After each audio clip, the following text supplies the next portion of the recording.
Salam dostlar, podkastımızın növbəti buraxılışında hər birinizi xoş gördük. Bugünkü mövzumuz satış mühəndisliyi ilə bağlıdır. Həqiqətən də mənim üçün yeni bir sahə və maraqlı, bilmədiyim nüanslarla, suallarla dolu olan bir mövzu olacaq, bir podkast olacaq deyə düşünürəm. Ümid edirəm ki, qonağımızdan da çoxlu yeni məlumatlar əldə etmiş olaram. Vaxtı çox itirmədən qonağımızı sizə təqdim eləmək istəyirəm. Qonağım Ramil Ələsgərovdur. Ramil Ələsgərov System-Air şirkətində satış mühəndisi kimi fəaliyyət göstərir və uzun müddətdə öz sahəsində elektronika və avtomatika mühəndisi kimi də çalışıb. Ramil, xoş gəlmisən. Xoş gördük Cavid. Dəvət üçün təşəkkür edirəm ilk növbədə. Başlayaq. Mən təşəkkür edirəm. Elə adı üstündə mövzumuza uyğun olaraq ilkin sualı belə vermək istəyirdim. Ümumiyyətlə satış mühəndisliyi nədir? Satış və mühəndislik bu iki məfhum burada birləşir. Bəli. Bunlar haqqında bir məlumat ver. Biz mühəndisliyə daha çox yaxınıq. Nəinki satış və satış mühəndisliyi. Buyurun. Satış mühəndisliyi dediyimiz adından da göründüyü kimi satışın və mühəndisliyin bitişdiyi nöqtədir. Bu satış mühəndisliyi ixtisası, bu satış mühəndisliyi vəzifəsi ən çox tələb olunur avadanlıq və solution, yəni həll dediyimiz sistemlərin satışında. Çünki məsələn normal adi başqa satış sahələrində mühəndislik bacarığına ehtiyac olmur. Mühəndislik bacarığı sırf texnologiyanın və həllərin satışında ehtiyac olur.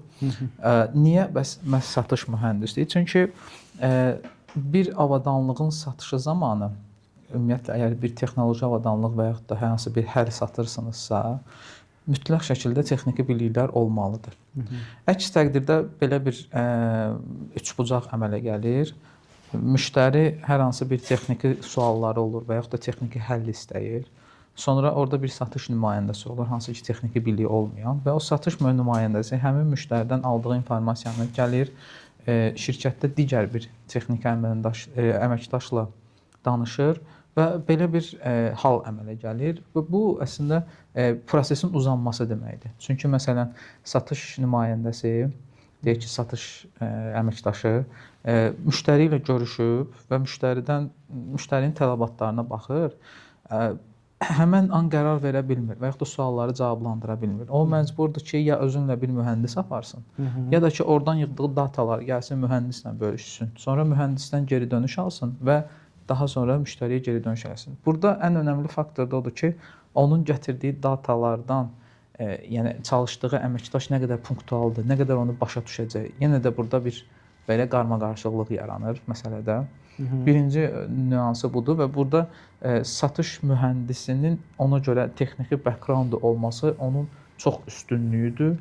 Anında məsələni həll etmək bacarığıdır və tələbə uyğun olaraq, layihənin tələbinə uyğun olaraq lazımi həlli və düzgün avadanlığın seçimində müstəsna rol oynayır. Və bu da komplektləşir satış mühəndisliyinin altında, belə deyək. Bu ixtisasın altında.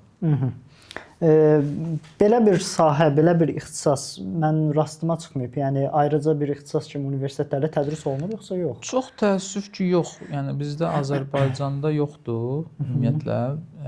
Çünki məsələn mən düşünürəm ki, əgər satış mühəndisi ixtisası olsaydı bu universitetə qəbul zamanı 4 il məncə kifayət eləməzdi əslində ona. Kifayət eləməz və bir də birinci qrupdan olmalı idi. Yəni çünki orada həm satış bacarıqları öyrədilməlidir, həm də mühəndislik qabiliyyətləri. Bu ikisi olmalıdır. Bildiyim qədərilə yoxdur, əminəm ki, yoxdur. Amma məsələn beynəlxalq sertifikasiya proqramları var, kurslar var. Mən görmüşəm onu, araşdırmışam. Ki bu sırf həm bir insanda satış bacarıqları, həm də mühəndislik bacarığını inkişaf etdirmək üçün tələb olunur. Çox sağ ol bir müqəddimə kimi öz fikirlərini bildirdiyin üçün. Onda rahat bir şəkildə belə qənaətə gələ bilərik ki, satış mühəndisliyi sahəsində olan bir adam texniki bilikləri lazımdır, vacibdir deyə bilərik hətta.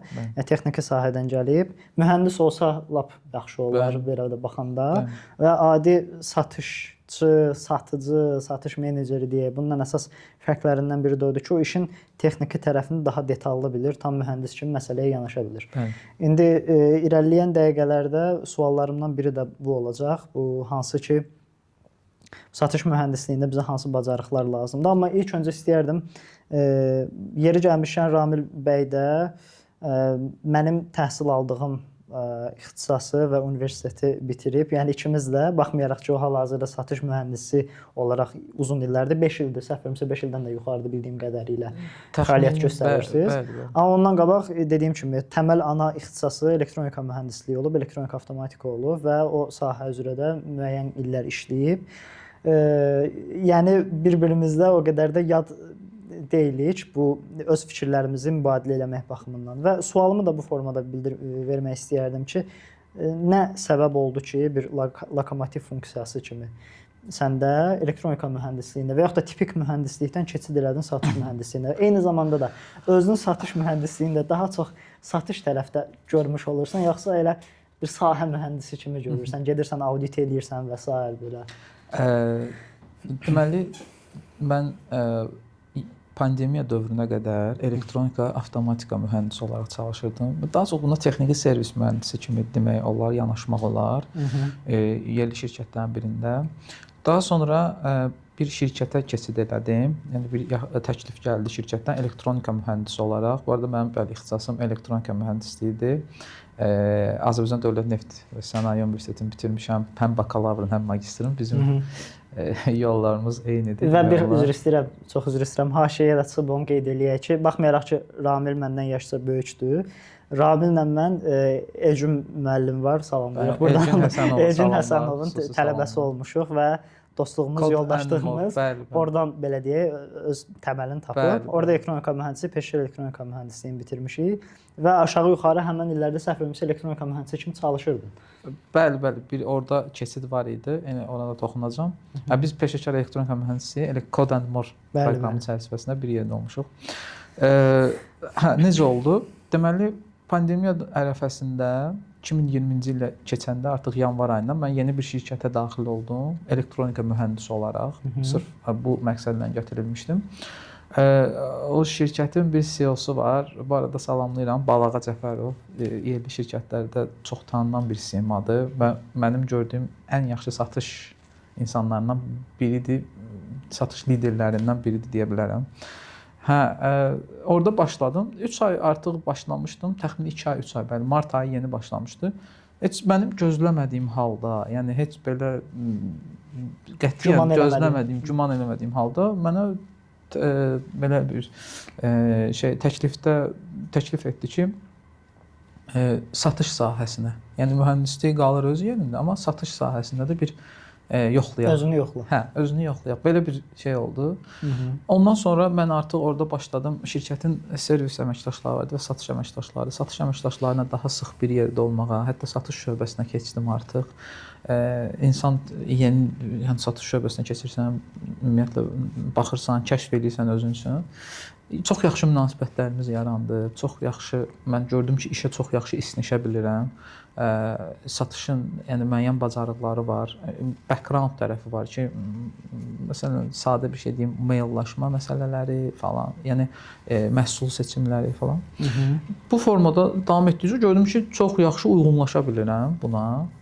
Və yavaş-yavaş başladım artıq bir qədər satış tərəfi araşdırmağa. Satış haqqında kitablar oxudum, satış təlimlərinə qoşuldum. Bu formada araşdırdım. Gördüm ki, satışa çox böyük marağım yaranır. Və orada da biz yenə də texnologiya satışı idi təbii ki.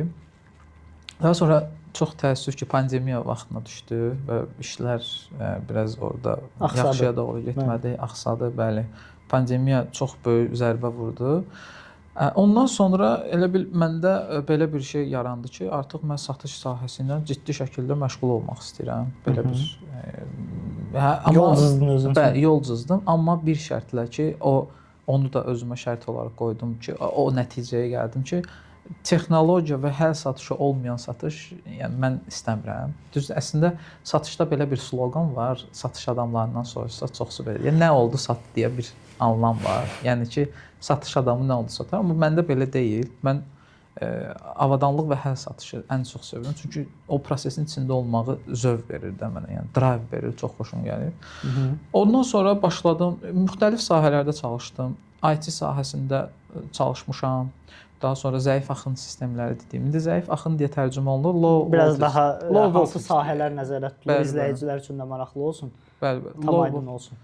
Bu CCTV dediyimiz kamera sistemləridir. Kamera video müşahidə Kamera yəqin video deyə bilərik. müşahidə. Sonra zəif axın sistemləri dediyimiz bura daxildir. Məsələn, turniket sistemi, daha sonra access control sistemi, yanğın sistemi falan. Bir neçə sahədə çalışmışam.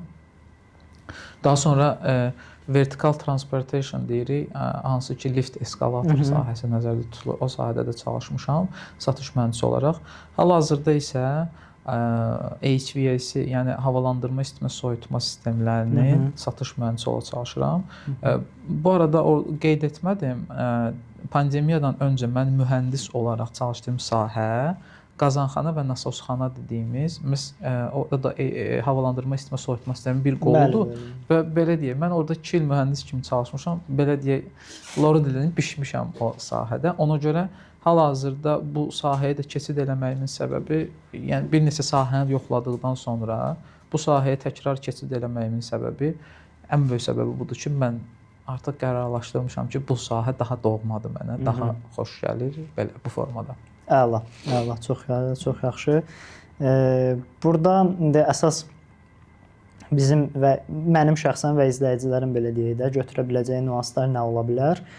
Satış mühəndisliyi sahəsinə yeni başlayan və yaxud da yeri gələndə öz təcrübəni bölüşə bilərsən təbii ki, cari zamanda bu sahədə olan şəxslər üçün, əməkdaşlar üçün və yaxud da elə mühəndislərin özü üçün də əsas belə deyək, bacarıqlar olaraq nələr tələb olunur? Misal üçün bizim ölkədə mənə elə gəlir ki, bu mənim təcrübəmdən, gördüklərimdən irəli gəlir.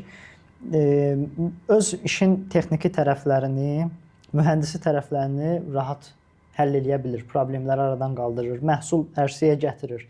Sadəcə o problemə uyğun olaraq siz demiş həll vermək, o problemin aradan qaldırılması üçün uyğun servis, onun satış tərəflərini həyata keçirmək və s.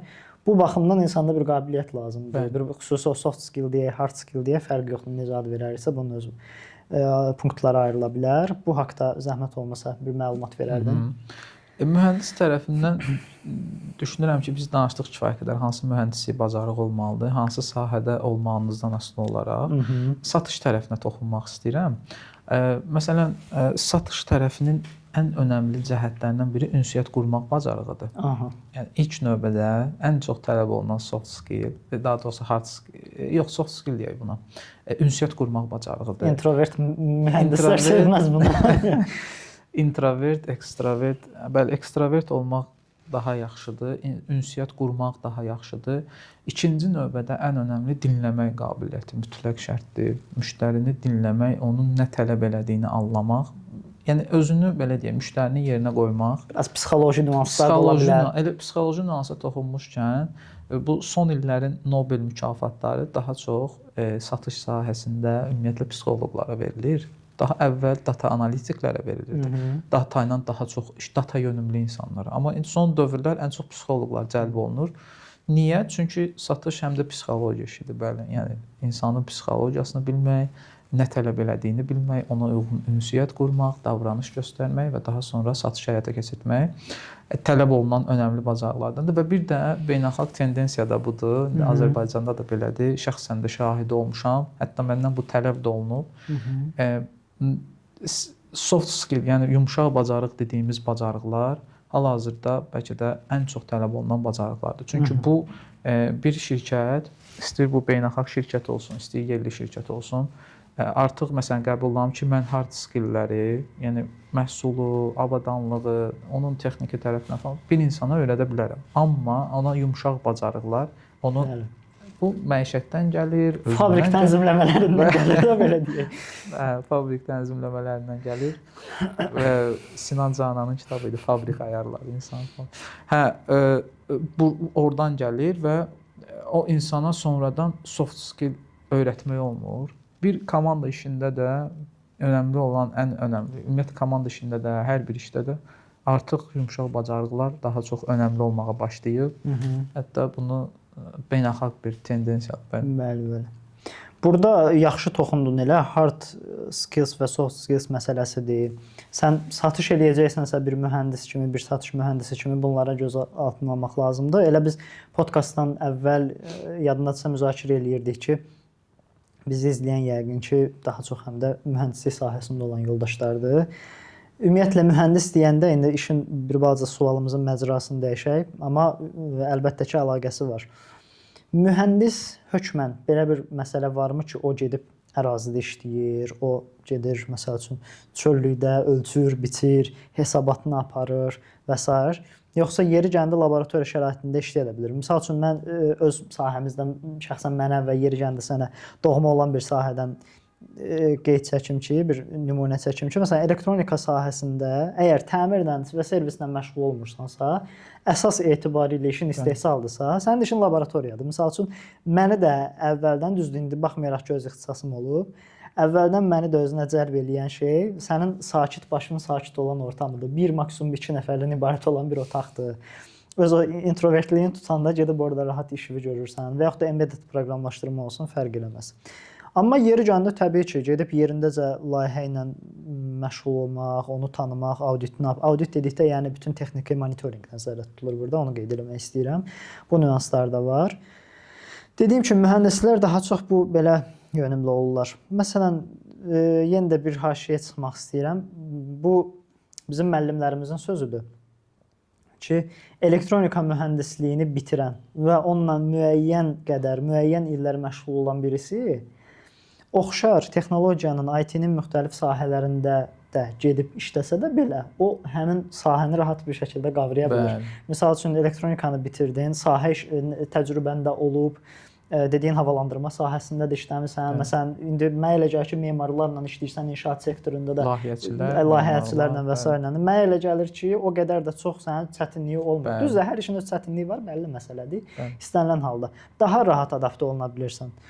İndi biraz çox uzatdım. Sualım əsas budur ki, bir mühəndis hökmlümü ki, mühəndis deyəndə gedib audit eləsin, texniki şey aparsın, yoxsa yox? Elə bu ofis işi də mövcuddur. Əvvəlindən başlayım. Çox yaxşı bir məqama toxundun sahə ilə bağlı. Satış mühəndisliğinin bir dənə ya bir tərəfi də var. Sən məsələn sadə bir şey deyim.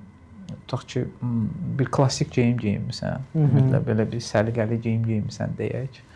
Sən anında hansısa layihədə, hansısa yeni başlayan layihədə, hansısa tikintidə ora gedib və oradakı o mənzərə ilə tanış olmaq üçün belə deyək də onu biraz məcazi mənada ifadə edim. Yəni onu əynindən dəyişməli bacarmalısan. Yəni o şeyə girib o rola girməyi bacarmalısan ki, ani olaraq getdin və mən bunu özümdən yox, elə şahidi də olmuşam. Bəlkə bir 20 ildir bu sahədə çalışan insanlar olub ki, bir yerdə çalışmışam və onu da görmüşəm ki, insan məsələn ani olaraq dəyişdi birdən-birə, girdi sahədə, baxdı, kamuflaj oldu, götürdü hər şeyi. Təzədən gəldi ofisə, dəyişdi, oldu.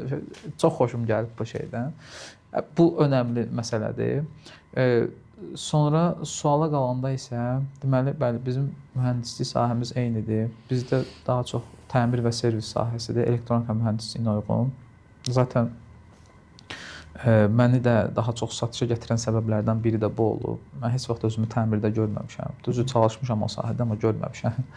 Bəzi insanlar var ki, təmiri çox sevirlər. Və daim sahədə olmalısanmı, yoxsa ofisdə olmalısanmı? Mən bunu belə cavablandırıram. Hibrid bir iş sistemi olmalı. 50-50. Orada da olmağı bacarmalısan, burada da olmağı bacarmalısan. Və elə işin ən gözəl tərəfi də budur. Satış mühəndisini ayıran tərəfi də budur ki, ani olaraq mühəndis ola bilirsən, ani olaraq satış ola bilirsən. O geyim məsələsi qeyd elədikdə bir məsələ yadıma düşdü, el məsələ var. Əslində mənə elə gəlir ki, gəlir üstünə toxunur. İnsanı görünüşünə görə qarşılayarlar, ağlına görə yala salarlar. Müəyyən qədər də, yəni sən demiş, xüsusi constructionlara, layihələrə və s. gedəndə orada bir səliqən səhmanın qaydasında olmalıdır ki, qarşı tərəfi cəlb eləyəsən. Ola bilsin o fikirləşər ki, indi sən özünə çox məsuliyyətlisən, işinin peşəkarısan, amma qarşı tərəf düşünər ki, bu adam bu formada nə dərəcədə işinə məsuliyyətlidir? Suallar yarada bilər onun üçün. Çünki construction'ın ofis tərəfi olur, sahə tərəfi olur. Sən gedəndə ofisə girirsən, məsələn, luxury bir yer. Sahəni uzaqbaşı audit eləyirsən, amma ən sonuncu ora gedirsən. nöqtə, dayanacaq nöqtəsi ofisdir. Yəni bilirsən necə? Cavid, mən özüm bu işin çox professional olan insanları da görmüşəm və belə həmişə şeylə baxmışam da kənardan ki, necə o dəyişim elədi.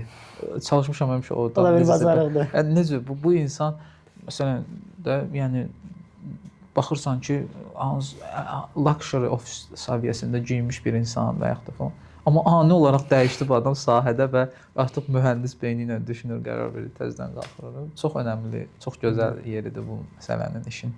Adam da gərək öz üzərində çalışsın, öz üzərində işləsin hər halda ki bu. Mütləq şəkildə çalışmaq lazımdır. Mühəndislik bacarığı biliklərini daim yeniləmək lazımdır. Çünki tendensiyalar tez dəyişir, adaptasiya olmaq lazımdır. Bazarın da vəziyyəti elədir ki, insanlar da tez-tez dəyişir, iş yerlərini tez-tez dəyişirlər. Hər dəfə başqa fərqli-fərqli insanlarla ünsiyyətdə olursan və artıq hər dəfə adaptasiya olmalısan. Yəni psixoloji olaraq o insanı başa düşməlisən ki, o nə istəyir. Amma eyni zamanda mən düşünürəm, bu mənim təbii ki, şəxsi düşüncəmdir. Elə ən gözəl tərəfi də budur ki, bunların ikisini bir yerdə cəm eləyə biləsən. Belə Ramil, istəyirsənsə son sözlərin varsa, bu məsələ ilə bağlı elə üzünü kameraya tutub da yoldaşlara bildir. Tövsiyələrin, təkliflərin öz praktikana əsaslanaraq. Son sözüm mənim, indi mən özüm də dediyim kimi mühəndislik sahəsindən gəlirəm və servis sahəsində də çalışmışam, təmir sahəsində çalışmışam. Mühəndislərdə indinin özündə də, günün bu günündə də gördüyüm iki nöqtə var, önəmli nöqtə. Birincisi təqdim etmə bacarığı. Bəlkə çox güclü mühəndisdir. Amma təqdimat bacarığı, danışıq qabiliyyəti, danışıq bacarığı çox aşağı olur. Çox təəssüf ki, çoxdur belə şey. Bu birbaşa o insanın statusuna, mövqeyinə təsir eləyir. Və ikinci növbədə də mühəndislərdən ikinci istəyim odur ki, texniki kitabları oxuyan mühəndislər xüsusi daha bir də başqa tipli kitablardır. Məsələn, bədii kitablar, psixoloji kitablar oxumaları çox önəmlidir və bu onları olduğu yerdən daha başqa bir yerə, daha yuxarı bir yerə aparacaq. Sonra o ikisi prosesi qarşılaşdırıb yekun bir nəticə çıxardacaqlar. Yəni disbalans olmasın. Disbalans olmasın. Çünki olur ki, insanlar mən görürəm elə texniki cəhətdən çox güclüdür. Baxırsan ki, texniki kitablarda oxuyur, amma danışıq qabiliyyəti və IQ səviyyəsi deməyim, bu insaniyyəti də zəif ola bilər. Dünya görüşü falan görürsən ki, aşağı olur. Bu ikisi mütləq paralel inkişaf eləməlidir. Belə bir istəyim olub. Yəni istəyim var mühəndislərdən. Çox sağ ol. Həqiqətən də dəyərli fikirlərinə görə təşəkkür edirəm. Mən təşəkkür edirəm. Həqiqətən də öyrəndiyim nüanslar çoxdur. Baxmayaraq ki, mütəmadi görüşlərimizdə bu barədə tez-tez söhbətlər eləyirik, amma kamera qarşısında müzakirə eləmək daha yaxşı oldu. Belə yoldaşlar, növbəti podkastımızın sonuna gəlib çatdıq. Bir dahakı səfərlərə görüşmək ümidi ilə sağ olun. Sağ olun.